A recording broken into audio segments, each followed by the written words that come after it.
พฤกษบภกาสอนอีกุลชรอันปลดปลงโททนเสน่งคง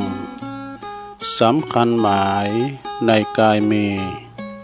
นรชาติวางวายมะลายสิ้นทั้งอินทรีย์สถิตทั่วแต่ชั่วดีประดับไว้ในโลกา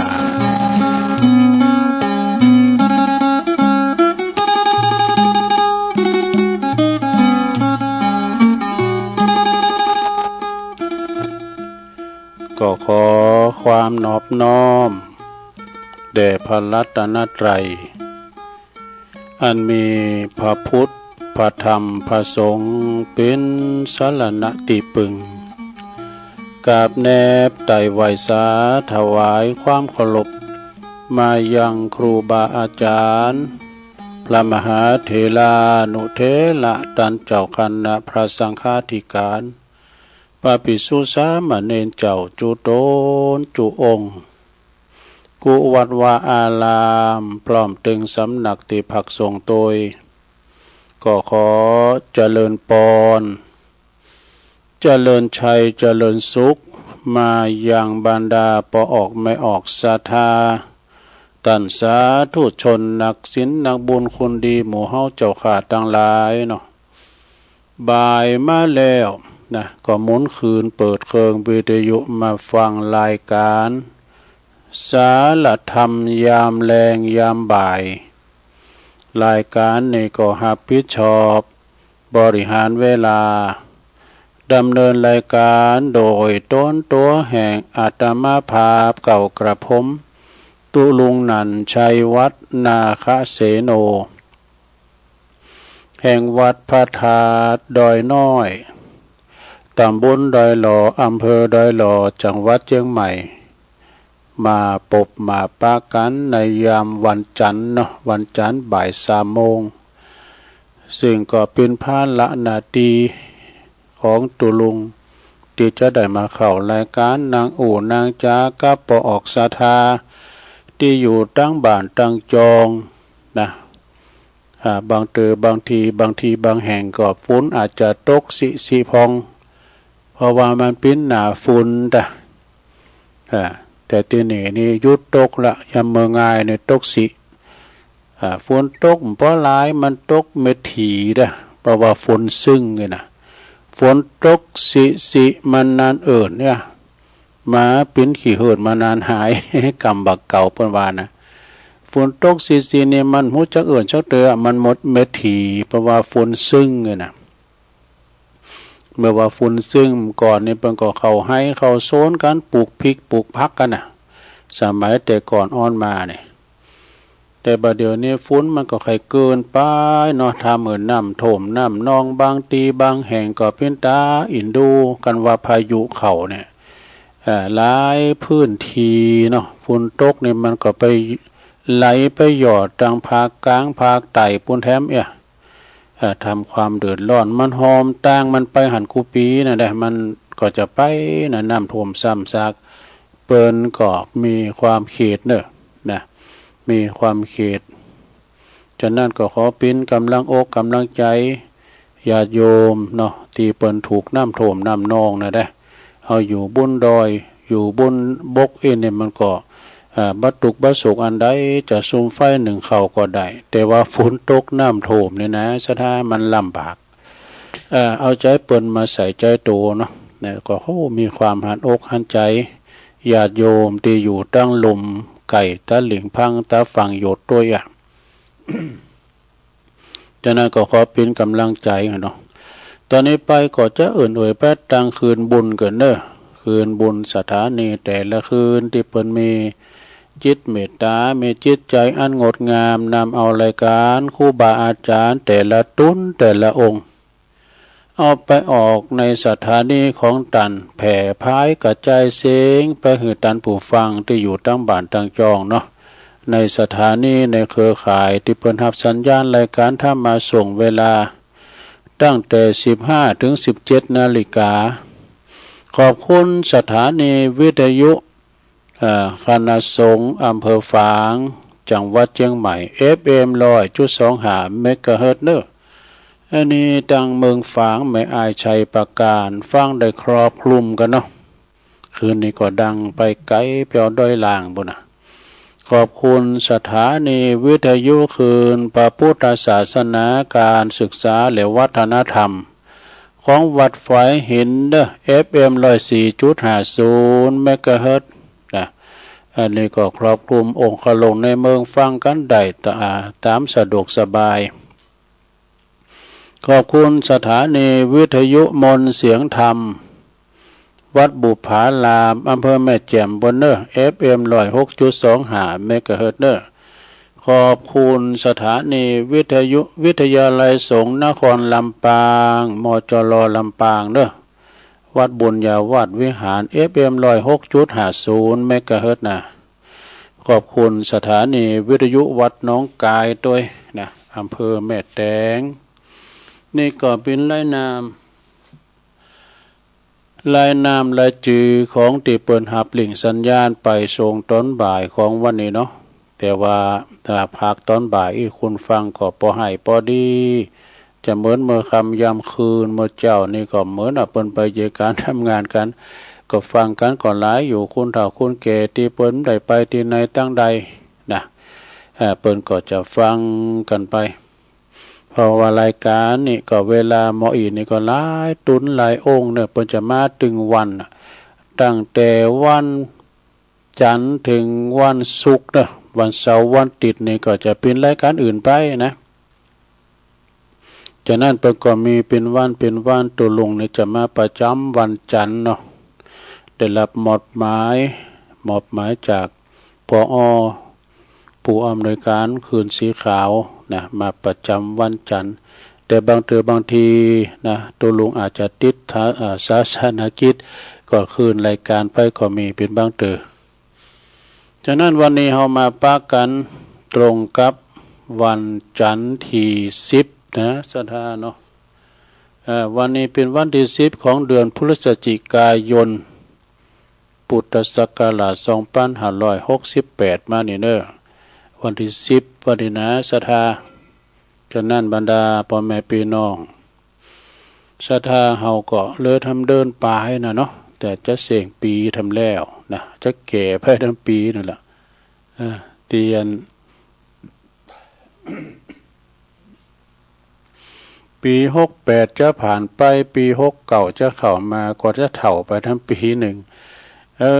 จะได้สวดมนต์ข้ามปีเข้าดาวกันทำแล้วนะก็เป็นอย่างเอี้ยนะวันเดินปีเปลี่ยนไปคุณเฮาก็เป็นจิตเป็นใจ จะเมื่อหนุ่มกำลำใหม่นี่ก็โอ้หน้าแดงแสงกินข้าวลำกินน้ำลุงจะเหตุการณ์อย่างฟ้าแพะฟ้าผ่าเนอะวัยกลางคุณก็ดีเสาะหาหาเงินสั่งครอบครัวสั่งฐานะเฒ่าแก่มาแล้วก็มันก็ผ่อนคลายไปเป็นวัยพักวัยผ่อนแล้วไปตามอายุสังขารนะวันนี้เมื่อมาพบมาปะกันแล้ว ตัวลุงก็จะนำเสนอเนาะ ของจงรักหน่อยนะผู้ปนเขียนได้ดีเนอะอันนี้นะเป็นเชื่อใดลองฟังผ่อนเนอะมาในอินเทอร์เน็ตนะอีก10 ปีข้างหน้าเนี่ย10 ปีตั้งหน้ามันเป็นเชื่อใดแฮม10 ปีไปตั้งหน้าเนี่ยนะคุณเฮาอายุ50ก็จะอายุ60คนที่อายุ60ก็จะอายุ70คนที่อายุ70ก็จะเป็นว่าอายุ80 ปีไปจนถึง90หรือว่า100พุ่นเนาะแล้วแต่กรรมไผบุญมันนะก็เดียวกันเนอะวิทยุตัวลุงจะดังหัวน้ำเดี๋ยวนะเดี๋ยวกันเนอะศรัทธาเนอะเดี๋ยวลองเสกพอกันเนาะคอมมันเป็นใจอีน่ะเดี๋ยวกันดังอยู่กะเดี๋ยวกันเนอะแต่อันนี้โอเคเนี่ยนะอันนี้มันขวางเนี่ยนะ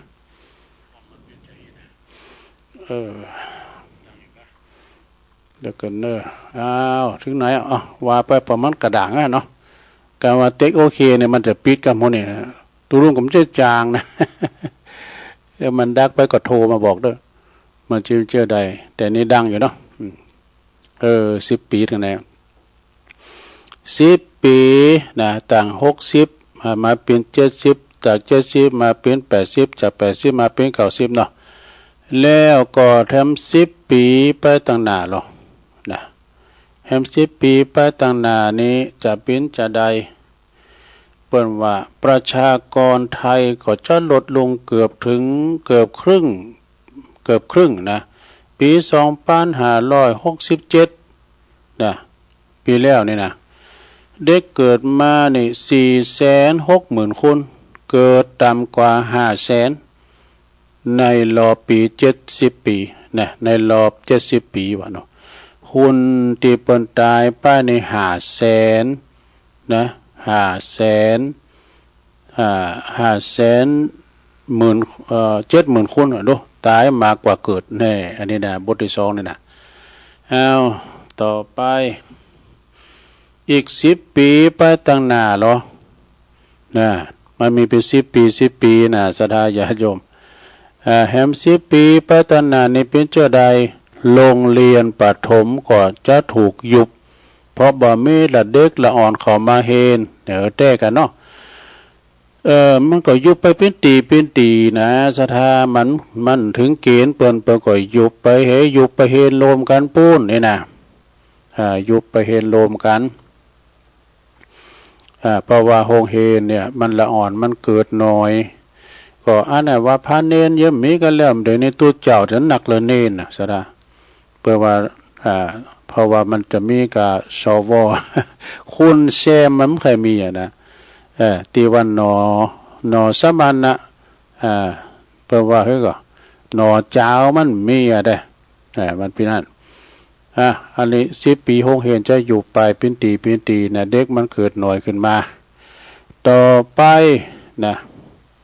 ต่อไปอีก10 ปีข้างหน้าหรอเป็นจะใดทำ10 ปีตั้งหน้านี่ก็คุณจะเข้าวัดหน่อยวะนั่นแฮม10 ปีไปตั้งหน้านี่จะบ่มีคุณเข้าวัดดูเป็นจะได้อย่างนั้นก็เพราะว่าแฮม10 ปีไปตั้งหน้าเนี่ยจะบ่มีคุณเข้าวัดทุกวันนี้คุณที่เข้าไปทำบุญที่วัดอายุ50 ปีขึ้นทุกวัดนะวัยรุ่นใหม่นะเพราะคนรุ่นใหม่นี่เพิ่นจะบ่สนใจในวัดได้กันเนาะก็แปลกเหมือนกันนะศรัทธามันก่อนไปตามเนาะสถานการณ์บ้านเมืองจ้ะแต่ว่ามีหันวัดหนึ่งตัวลุงเคยไปช่วยงานนี่กันคำมาเนี่ยโอ้ยวัยรุ่นตึงหนุ่มตึงสาวเพื่อมาสอบใส่บาตร108กันเป็นหมู่เป็นจุ้มเลยโธ่หนักเนอะแต่มันจะมาเข้าวัดฟังน้ำฟังธรรมนี่ไม่เอาอันนั้นมาทำบุญใส่บาตร108มันจะโหมจะเนาะทำ10 ปีไปตั้งหน้าเราหลงมันจะเป็นเชื่อใดแฮม10 ปีไปตั้งหน้าบ้านเฮินจะถูกทิ้งล้างแต่กันเนาะพ่อแม่ปู่ย่าตายายที่อาศัยอยู่ตอนนี้ท่านก็จะทยอยจากไปจากลูกจากหลานไปนะแล้วก็ลูกหลานก็ไปทำงานต่างจังหวัดซื้อบ้านปลูกบ้านบักกับมาอีกมาบักกับมาบ้านเกิดเลยเนี่ยมันไปแปลงตั้งหน้าตั้งในแล้วเนาะซะนะมันบ่ปิกมาตั้งหลังแล้วนะมันบ่ปิกมาตั้งหลังแล้วเพราะว่ามันไปตั้งหน้าตั้งในเมื่อกับที่เปิ้นไปสำรวจอันนี้เปิ้นไปสำรวจที่ประเทศญี่ปุ่นพุ่นนะเปิ้นไปออกในคลิปในไลน์ก็เนาะตูลงเคยหันในโทรศัพท์เปิ้นไปพอโอ้บ้านล้างจัดหม้อจัดใหม่นะบ้านแล้วนี่ก็ล้างไปว่ะพอวันเป็นบ้านสิ้นสุดพ่อแม่เปิ้นตายแล้วก็ลูกปิกมาเนี่ยเลยเป็นล่างอยู่ฮะแล้วมีไผมาเจ้านะไปทำหลังก่อนล่างไปทำหลังน่ะมีคุณเฒ่า2 คน คนเฒ่าสองคนนะก็เป็นปอเป็นแม่และอนาคตก็จะล่างเหมือนกันว่ะดูอันนี้บานล่างเนาะต่อไปทำ10 ปีไปตั้งหน้าเราหลงเอ้ยทำ10 ปีไปตั้งหน้าบ้านที่อยู่ติดกันเฮือนบ้านเรือนเคียงกันเนี่ยบ้านที่อยู่ติดกันจะบ่ฮู้จักกันแห่มแล้วอยู่ฮื้อยานก็เพราะว่าตอนเห็นก็เห็นต่างห้องเห็นกันอยู่บ้านก็อยู่กับมือถือตึงวันตึงคืนได้กันเนาะก่อนนี้เพิ่นอาทรว่าอยู่ขอมโหใช้กันโนปลูกพักปลูกไม้ก็แบ่งคือกันเนี่ยนะเดี๋ยวนี้เป็นโลกของส่วนตัวของภัยของมันแล้วทำ10 ปีไปตั้งหน้าแถวนั้นแม่เนาะทำ10 ปีไปตั้งหน้าจะอยู่บ้านไผบ้านมันแล้วล้อมโหดปิดประตูต่างปิดประตูหน้าต่างหมดลงปิดประตูบ้านบ่ปึงปาอาศัยกันหากเจ็บป่วยก็โทรศัพท์เอารถวิวอมารถโรงพยาบาลรถฉุกเฉินมาดูสะดานะเจ็บป่วยเมื่อไข้นี่ก็ไม่ต้องเป็นห่วงโทรศัพท์ไปหาที่อบต.ก็เอารถวิวอมารถวิวอนี่มันจะธรรมดานะไปส่งถึงตีนะตูลุงก็เคยนอนมาแล้วทำ10 ปีไปตั้งหน้าดูทำ10 ปีไปตั้งหน้านี่คุณงานที่เผาศพเนี่ยนะงานเผาศพเนี่ยจะมีแต่ญาติเพียงบ้ากี่คนวะดูปอเมฮอเสียงบุญไปเนาะก็จะมีการลูกการล้านเนาะนะที่จะมาช่วยทำศพไปเผาศพนะจะมีบ้ากี่คนวะดูทุกวันนี้ก็คนทุกวันนี้คนไปเผาศพอายุ50 ปีขึ้นไปทั้งนั้นดูส่วนคนตายก็จัดต่างบำเพ็ญไว้ที่วัดนี่แต่เป็นพระละทางวัดทำแล้ว แล้วทำ10 ปีไปตั้งหน้าดูทำ10 ปีไปตั้งหน้านะลงญาติกันในลูกปีลูกน้องเดียวกันเนี่ยนะจะบัดสนิทสนมกันวะดูบ้านแน่นแฟนแบบมีความผูกพันกันนะบ้านต่างว่าเพราะหยังเพราะต่างก็ทำการทำงานคนละอย่างคนละจังหวัดโทรหาโอกาสป้ากันอยากดูเพราะว่าอยู่คุณตีคุณต่างนะเป็นปีน้องสายเลือดเดียวกันก็ตามแต่นะมันก็จะบ้าไข่สนิทกันนี่นะแล้วทำ10 ปีไปตั้งหน้าดูหลงทำ10 ปีไปตั้งหน้าจะมีอาชีพเลี้ยงดูคนชราเอาแล้วจะมีผู้ที่รับจ้างเลี้ยงดูคนเฒ่าบัดเดี๋ยวนี้ก็ถึงมีลูกคนที่เป็นอาสานะคุณโรยเนาะพ่อแม่เป็นโรยลูกเต่าเหล่าล้านเล่นไปก็ไปจ้างคุณมาพอคอยดูแลแล้วก็เหมือนพ่อแม่ตัวเก่าเนี่ยซักผ้ายีสีผ้าเยียวโตเอากินข้าวกินน้ำข้ามสังกาเนี่ยหับเลี้ยงดูคนชรานะต่อไปตั้งหน้าเนี่ยจะมีอาชีพเลี้ยงดูคนชราคนที่บ่มีญาติเนี่ยคนที่มีญาติเนี่ยอันนี้นะแต่ต้องจ่ายรายเดือนค่อนข้างสูงดูต้องจ้างน้ำจะว่าพอมได้ลูกต้องจ้างต้องใช้จ่ายการรายเดือนค่อนข้างสูงคนต้องหาเงินเก็บออมไว้จ้างคนดูแลในบ้านปลายชีวิตเนี่ยเกมมันลงเนอะการพายไม่ลูกไม่เท่านะตัวลุงก็ได้เกมมันก็อย่างแฮม10 ปีไปตั้งหน้าดูอีก10 ปีไปข้างหน้าซื้อของโดยเงินสดเนี่ยจะลดลงอย่างหนักเลยเนี่ยเพราะว่าสแกนจ่ายนี่QR code การซื้อของทางออนไลน์เนี่ยจะมาขึ้นกว่าทุกวันนี้เนี่ยสระแฮม10 ปีไปตั้งหน้าแฮม2 กรัมสุดท้ายอีก10 ปีข้างหน้าประเทศไทยจะจ่ายเงินเลี้ยงดูประชากรนะตั้งแต่แรกเกิดนะจน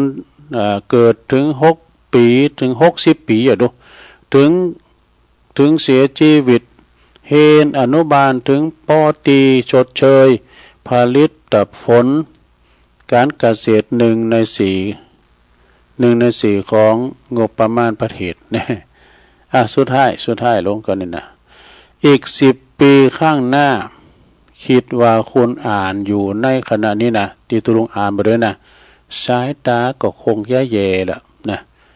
ก็ขอเงินสายตาดีกันอยู่นะดูประวัตินะเขียนว่าอีก10 ปีข้างหน้าคุณ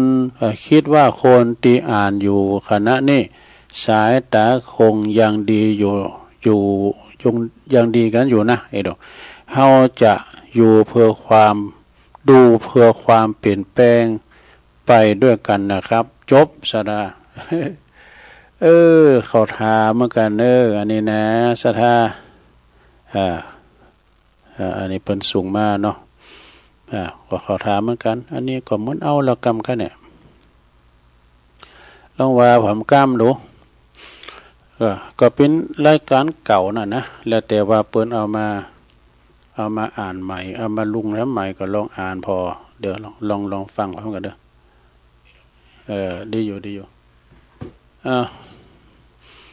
มันปล่อยมันกระด่างนะจอคอมตัวลุงนะเสียงมันออกก็เป็นจ้วเนอะตอนที่ตัวลุงจะเปิดเพลงเนี่ยนะแกเนี่ยเดี๋ยวมันจะดับไปกรรมกันหมดนะ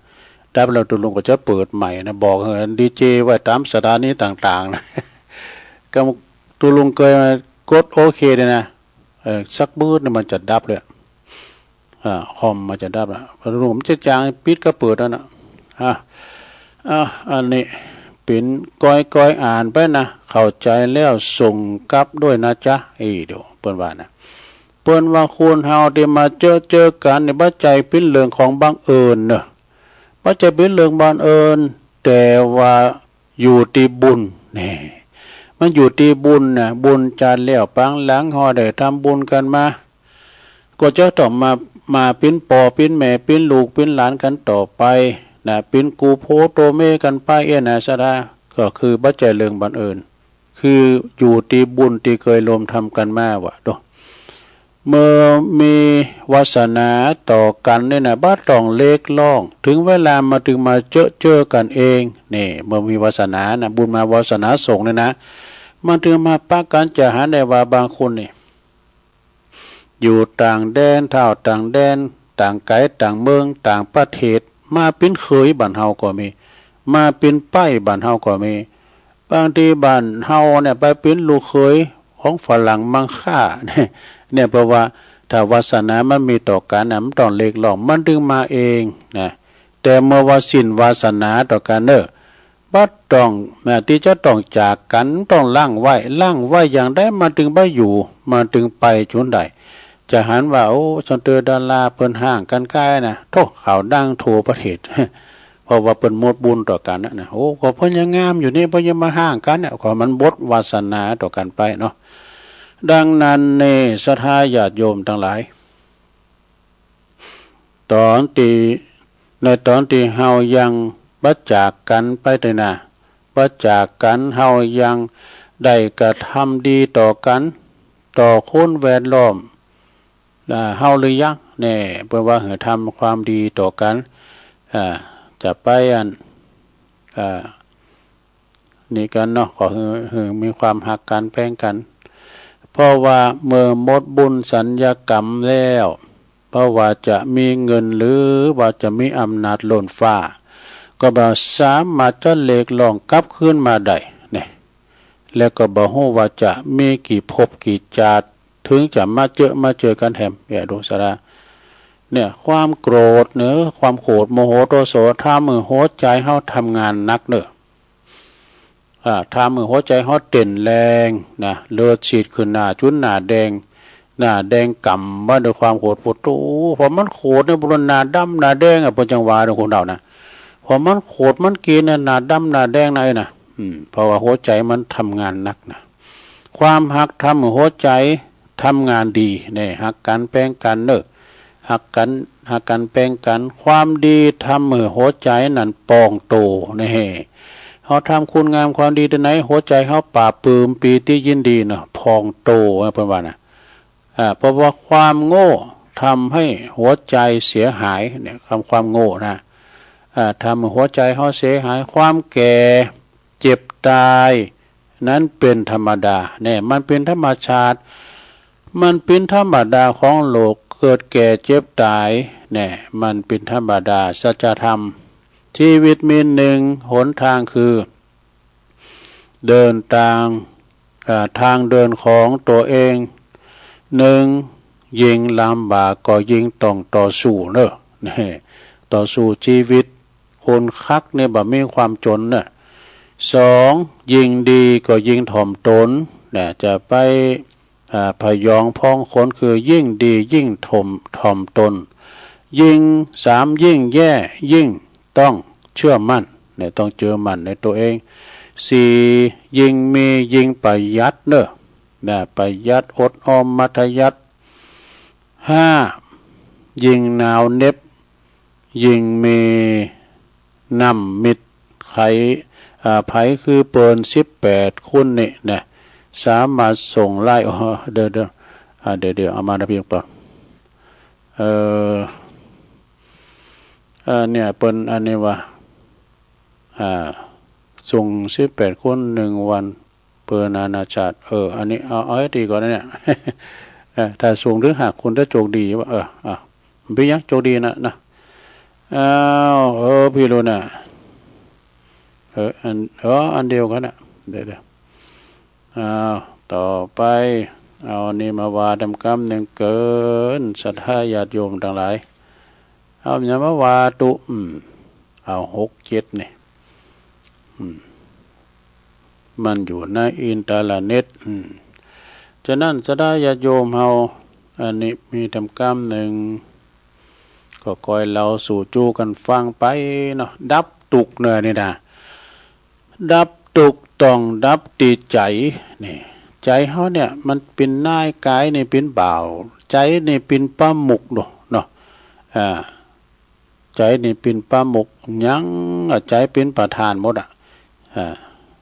อยู่ที่ใจเพิ่นว่าเฮากับบาลีมโนบุพังคมาธรรมามโนมายาไม่บาลีเถินก็ตุลวงก่อนนี่ต้องได้อยู่ดีนะเอาเปิดมาลุเอามากะดับทุกข์ต้องดับที่ใจความตุกเกิดมาจากความคิดชั่วเนี่ยก็ได้กันเนาะเกิดจะไปป่นไปจีเปิ้นเนี่ยคิดชั่วหรอการโหดเท่าทันความคิดชั่วคือการดับตุกเนี่ยพระเยเนอนี่นะเขาก็ดับตุกให้สะอาดดับตุกให้จะไปหาเกิดเนอใครเขาคอกล้าเขาก็ยอบอย่างการโหดเท่าทันความคิดเป็นสิ่งที่ทำได้ยากเพราะเหตุนี้นะเฮาจึงต้องฝึกเนี่ยทุกก็คือตุกนะตุกนี่เป็นตีเกิดมาจากเหตุเนอะการแก่ที่เหตุจึงเป็นหมักวิธีที่ถูกต้องที่ถูกต้องนะก็ทุกกายเฮาต้องยอมรับว่าความจริงเนี่ยทุกกายเราต้องยอมรับความจริงโดยขันติเนี่ยต้องใจขันติส่วนทุกข์ใจนี่เฮาก็จะต้องแก้ไขโดยการพัฒนาปัญญาเนี่ยพัฒนาปัญญาเฮานะความปัดภาคจากกันนี่เปิ้นว่าความพัดภาคบ่ได้ทำให้เฮานี่เป็นทุกข์แต่ความคิดถึงเนี่ยคือถึงหาอย่างเนาะซะแล้วก็ต่างหากเนาะความคิดถึงหาต่างหากที่ทำให้เฮาเจ็บปวดเนี่ยทำความบ่มีบ่ได้ทำให้เฮาเป็นทุกข์แต่ความบ่พอน่ะความบ่พอเนี่ยมันต่างหากที่ทำให้เฮาเหนื่อยนักนะความบ่พอเนี่ยคือมันพอเพียงยุดเพราะว่ายุดเติมเจอฟืนเจอไฟในกองไฟก็จะดับยุดดับแล้วก็ยุดกิเลสยุดใจกิเลสตัณหาทุกข์ก็จะสิ้นไปเองเห็นจบไปกรรมแล้วจะได้เอาทำตอนหนึ่งเบิ่มจะลานเปิ้นว่าใจบ่สู้คืออุปสรรคแท้จริงเนี่ยใจไม่สู้คืออุปสรรคที่แท้จริงพระพุทธเจ้าทรงตรัสสอนว่าอุปสรรคของค คนเฮาเนี่ยมีอยู่5อย่างเท่านั้นเองเนี่ยอุปสรรคมี5อย่างเท่านั้นเองมีอย่างพองนะก็คือ1กามฉันทะเอาแต่ใจตัวเองมาเกินไปเนี่ย2พยาบาทใจให้อภัยไม่เป็นเย็นไม่ได้3ถินนมิทะเกียรติค้านหนักไม่เอาเบาไม่สู้ดู4อุทธัจจะกุกุจจะอันนี้จะฟุ้งซ่านไปตามลุ่มปากคุณนะแล้วก็5ในวิจิกิจฉาวิจิกิจฉาก็คือบั้มหมั่นใจในตัวเองโลเลบ่มีจุดยืนเนี่ยอุปสรรคของชีวิตบัจจัยการมีเงินน้อยบ่ได้มาจากการเฮนบ่จบปริญญาบ่ได้มาจากการบ่มีคนคอยช่วยเหลือบ่ได้มาจากการโดนการแกล้งหรือโชคลายแต่อุปสรรคที่แท้จริงมาจากการแพ้ใจตัวเองนี่ใจบ่สู่เนี่ยนิวรณ์ต่างหากเนี่ยกะนิวรณ์ต่างหากก็คืออุปสรรคขวางกั้นนะเป็นอุปสรรคขวางกั้นความเจริญมีเงินน้อยบ่มีคนช่วยเหลือนั่นบัจจัยอุปสรรคหากว่าเฮาเอาชนะนิวรณ์ทั้ง5ประการใด5ประการนี้ได้นะชีวิตของเฮาก็จะทำอันหยังก็สำเร็จแน่นอนจบสะดานิวรณ์ทั้ง5เด้อสะดาแถมบทหนึ่งแปลว่าเชื่อใดแถมบทหนึ่งโลกทุกเท่ากันต่างกันที่สติปัญญาเนี่ยทุกเท่ากันแต่ต่างกันที่สติปัญญานะโลกนี้บ่มีไผตุกไปมากกว่าไผเนี่ยแต่ว่ามีแต่ใจของไผที่จะยึดมากว่ากันยึดหนักกว่ากันนะตุกบ่ว่าจะตุกแบบไหนก็มีปิดเท่าหมดทั้งกันหมดนะเด็กดูเหมือนจะทุกข์มากแต่เวลาเจอเรื่องแย่ๆแต่ผู้ใหญ่ดูเหมือนจะทุกข์น้อยเมื่อเจอเรื่องเดียวกันดูผิวเผินเหมือนตุกของคุณเฮาเนี่ยจะบัดเท่าใดบัดเท่ากันทุกบัดเท่ากันแต่ว่าคุณเฮานะแต่ว่าความจริงแล้วความทุกข์มันมีปิดเท่ากันหมดต่างกันก็แค่ว่าสติเนี่ยต่างกันก็แค่ว่าสติปัญญาของคุณเฮาที่มีบัดเท่ากันสติปัญญาน้อยยามเมื่อทุกข์ก็เจ็บปวดใจหนักเนาะนะแล้วสติมีหนักเรายามทุกข์ก็จะเจ็บปวดใจน้อยลงหน่อยเนี่ยเกิดมาแล้วแก่เจ็บตายปัดผากเหมือนกันหมดแต่ปริมาณสติปัญญาของคนเฮาบ่เท่ากันความขาดหวังและก็การยึดถือของเฮาบ่เท่ากันระดับของความเศร้าโศกเศร้าเสียใจแตกต่างกันไปดังนี้จบสระอันนี้ก็ซับซ้อนไปหน่อยเนาะสระเนาะอันนี้ก็จบลงไปศรัทธาญาติโยมทั้งหลายเวลาก็หลายอยู่ตัวลุงก็จะว่าจะลองมาเรานิทานสักเรื่อง2เรื่องเกินดีจ้ะนิทานของครูบานิทานของครูบาเจ้านะครูบาเขาปีนะบทมาทำแล้วซะได้แรงมาในฝุ่นหลังจะอ่อยนะว่ากะว่านี่แดดมาเสแลนี่วันนี้เอาทำแล้วเดี๋ยวสอบพอนิทานสักเรื่อง2เรื่องกันนิทานมาในธรรมนี่นะมาเป็นเชื่อใดมาเล่าสู่จูกันฟังเนาะ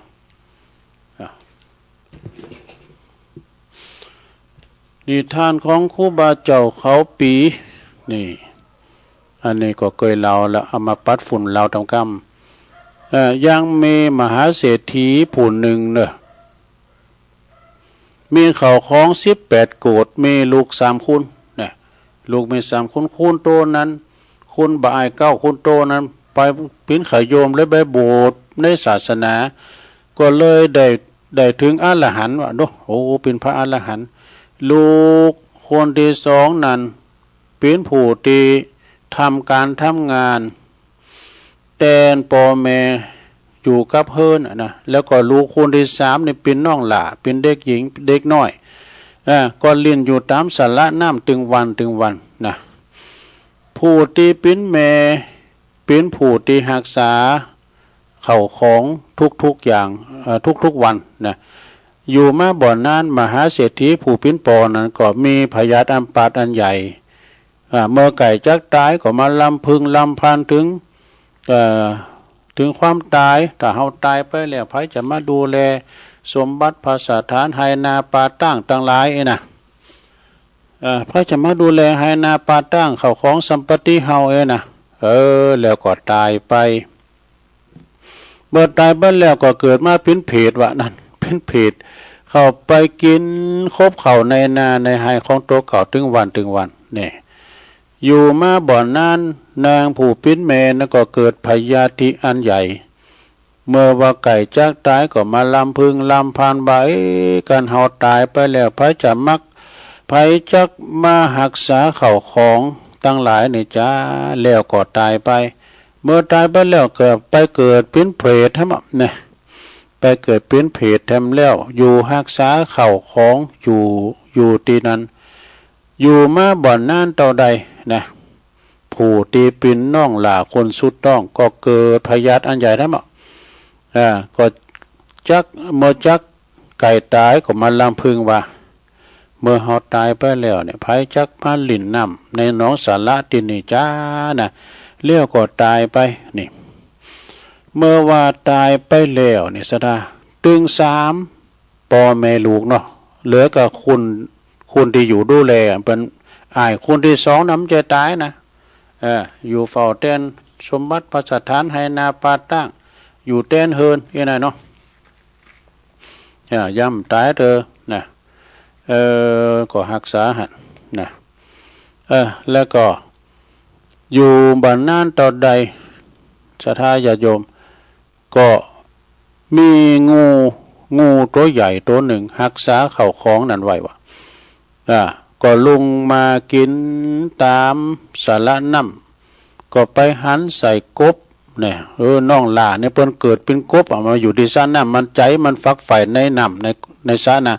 เลยจิตมาผูกพันเกิดมาเป็นสัตว์ลิสารมาเป็นกบเฝ้าอยู่ที่สาระน้ำพอดีงูต้นนั้นมาหันใส่กับปรูมาหันกบต้นนั้นอยู่สาระน้ำนะก็สวาบกืนกินกบต้นนั้นไปนะกินแล้วก็นอนอยู่ข้างน้องสาระน้ำนั่นนะงูต้นนั้นนะอยู่มาบ่อนนั้นงูต้นนั้นก็ไปหันใส่ไปออกไปหากินตามไหนาไหเข่าปะนะก็ไปเจอหนูนะไปเจอหนูตัวนั้นก็สาวาบกืนหนูตัวนั้นกินทั้งตัวนะโอ้งูตัวนี้นี่กินตึงหนูกินตึงกบนะสาวาบลื่นไปแล้วในอยู่มาบ่อนนั้นเนี่ยใจผูดแตนเฮินนั่นนะก็ไปก็จะไปใจพอเข่าพอหน้าโอ้ก่อนหนูก็อย่ามาคบเข่าเฮเบอร์เนี่ยก็ไปเจองูตัวนั้นกันนอนปาดอยู่แต้หน้ากำลังกินหญ้าโอ้งูมากินหญ้า กำลังอยู่เลี่ยมตามไรนานะมันอยู่นอนอยู่ฮะน่ะใจผู้เรือนนั้นอยู่เฝ้าเฮือนนั่นเนาะก็เลยไปยิงงูตัวนั้นตายไปว่านั่นไปยิงงูตัวนั้นตายไปเมื่อใจผู้นั้นยิงงูตัวนั้นตายแล้วนะเขาก็จะจับมาปาดเอาเนื้อเอาอย่างมากินว่าแต่เป็นงูสิงเนี่ยกันอันนี้ในธรรมมันก็มีนะแต่มันส่วนต่างกันนะตายแล้วไปไหนเนี่ยนะอันนี้เปิ้นก่อนไก่มาทำอย่างเลยได้แต่มันเช่นแนวเดียวกันอันนั้นเป็นหมูเนี่ยแล้วก็ใจคนนั้นก็ฆ่างูตัวนั้นตายแล้วก็จับปาดเอาเนื้อมากินเอามาแจกพี่แจกน้องกินนี่กันเนาะ ภิกษุอายเก้าเขาเปิ้นอยู่ที่วัดปุตโตเปิ้นเลงหันได้ญาณเนาะพอเปิ้นเป็นพระอรหันตาเนี่ยนะเลงพระไข่เลงพยานขายดูแล้วเป็นวันน้องของเฮานี่จะกินปอกินแม่กินน้องไอ้กะเปิ้นก็เสด็จมาห้ามไว้ยานะน้องเอ้ยไปกินเนอะไปกินนั้นเป็นปอเป็นแม่เฮานะไอ้กะพระอรหันต์มาห้ามน้องไปเย็นเนอะไปกินเนอะงูนะเป็นปอเป็นแม่ของเฮานะห้ามไว้ว่าน้องมันก็บ่ฟังไผว่าชักเตอปอแม่เฮาตายไปดำได้อ่ะนะอันนี้มันเป็นงูอ่ะนี่นะ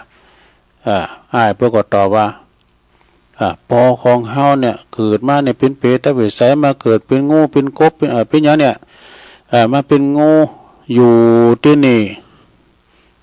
เพิ่นว่าพอเฮาตายไปแล้วมันมาเกิดมาเป็นกบเป็นงูได้อย่างไดพี่อ้ายนะตุปีเนาะอรหันตาผู้นั้นก็ผู้เป็นปีนั้นก็กล่าวว่าถ้าน้องบ่เจอนะปาดดูในท้องของงูตัวนั้นนะในท้องงูตัวนั้นก็จะปะใส่หนูแน่งูตัวนั้นน่ะงูตัวนั้นน่ะเป็นปอของเฮานะแล้วก็หนูตัวนั้นก็คือแม่ของเฮาเด้อแล้วกบนั้นก็เป็นน้องของเฮาชายผู้เป็นน้องนะก็ปาดดูได้ท้องงูก็หันหนูแต่หันกบแต่อยู่ในท้องของงูตัวนั้นน่ะชายผู้เป็นน้องก็สะดุ้งตกใจกลัวนะโอ้เป็นอย่างตุปีว่าแต่โอ้ยโกว่ะแล้วก็บ้าปาดเอาเนื้องูอย่าไปกินเลยนะแล้วก็หนีไปอย่างอื่นเนี่ยวะโดยเหตุนี้ซะนะเพิ่นว่าโดยเหตุนี้เฮาได้มาโบสถ์เป็นพระภิกษุถือกรรมฐานแล้วก็บ่โกนที่จะกินเนื้อปลาเนื้อจีนอย่างสักอย่างนะอันนี้มันหนังสือครูบาดอกหนังสือครูบาเจ้าอ่านเขาปีบางทีก็เป็นปอเฮาบางทีก็เป็นแม่เฮาในจัดแล้วปังหลังบางทีเปิ้นก็เป็นแม่เฮาก็ดีจัดแล้วปังหลังเปิ้นอาจจะมาเป็นปอเป็นแม่เฮามาเกิดเป็นสัตว์ตาลิสานนะมาเกิดมาจัดนี่เกิดเป็นสัตว์สิงหิงห้อยมาเป็นหงไห้เป็นหงหน้ามาอยู่ตามตุงตามหน้าอยู่มาเฝ้าเข่าอยู่หันนะเพราะหยังมันเป็นหงนั่นนะบางทีก็เป็นน้องของเฮาแต่ในจัดปังหลังนะจัดมนุษย์แล้วก็จัดมนุษย์และสัตว์ทั้งหลายตายเกิดเป็นว่าได้ซะบางทีนั้นก็มนุษย์ตายเกิดมาเป็นสัตว์ก็มีบางทีนั้นสัตว์ตายไปแล้วมาเกิดเป็นมนุษย์ก็มีบางทีนั้นสัตว์เกิดเป็นเทวดาก็มีวะนะเทวดาตกลุกตุ่นไม้ก็เกิดมาเป็นสัตว์ตาลิสานก็มีถ้าเฮาถือกรรมฐานแล้วบอกก็ควรจะตัดเนื้อปูเนื้อปลาว่าต้องกินจงจึงจักเจริญกรรมฐานจบซะนะก็ใครคุกคักไปหน่อยเด้อซะนะเนี่ยสุมาเด้อเพราะว่า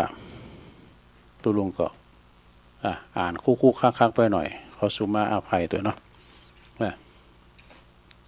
อันนี้ก็เป็นหนังสือ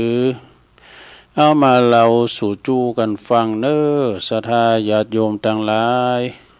ยังมีแถมอยู่กำเดียวจะเอา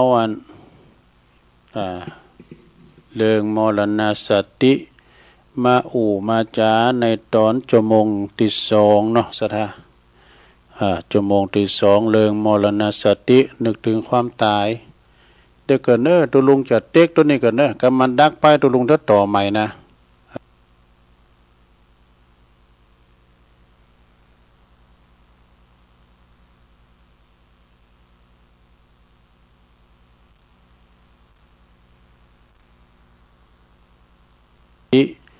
มา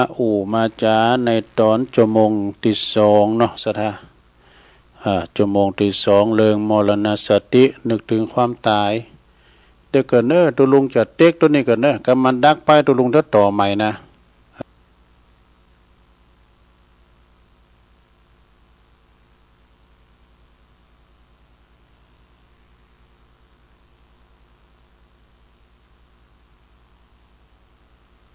อิ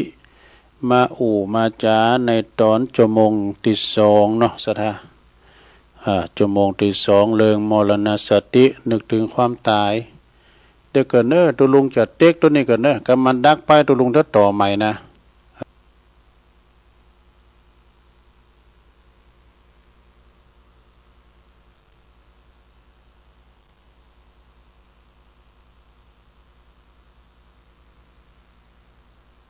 อิ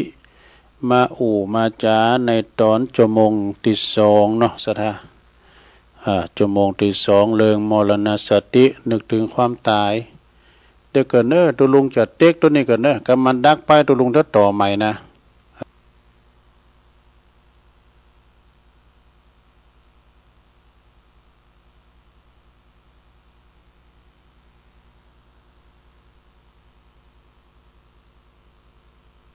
อิมาอูมาจาในตอนจมงที่สองเนาะสัทธา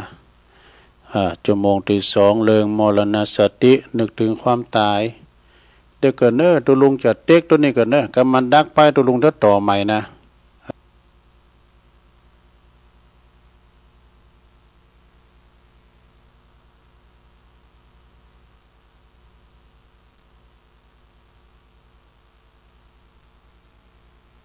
อิ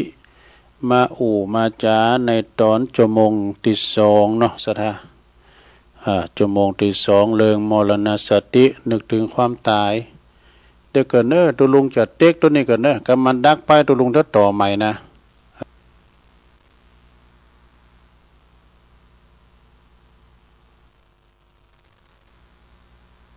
อิมาอูมาจาในตอนจมงที่สองเนาะสัทธาจมงที่สองเรื่องมรณสตินึกถึงความตายเด็กกันเนอตัวลุงจะเต็กตัวนี้กันเนอกำมันดักไปตัวลุงจะต่อใหม่นะ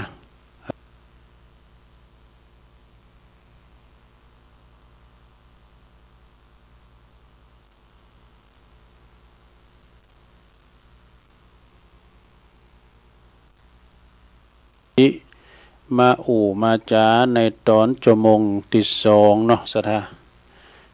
จมงที่สองเรื่องมรณสตินึกถึงความตายเด็กกันเนอตัวลุงจะเต็กตัวนี้กันเนอกำมันดักไปตัวลุงจะต่อใหม่นะ